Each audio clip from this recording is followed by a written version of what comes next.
Remember the promise of airdrops? Free tokens, instant communities, the chance for everyone to take part in Web 3. It sounded beautiful, in theory. But the reality?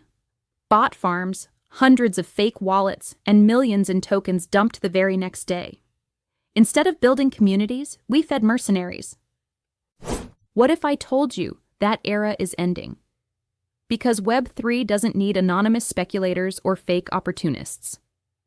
It needs voices, talent, passion, people who believe in the project for the long term and who truly build.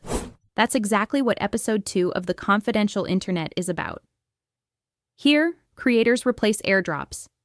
With Zama, it's no longer tokens thrown into the void, but a program that rewards creativity, contribution, and real impact. Every article, every video, every line of code becomes a brick in the confidential internet. This isn't the end of rewards. It's the beginning of a new era. Don't miss Episode 3 and read the full article now on futureofinternet.xyz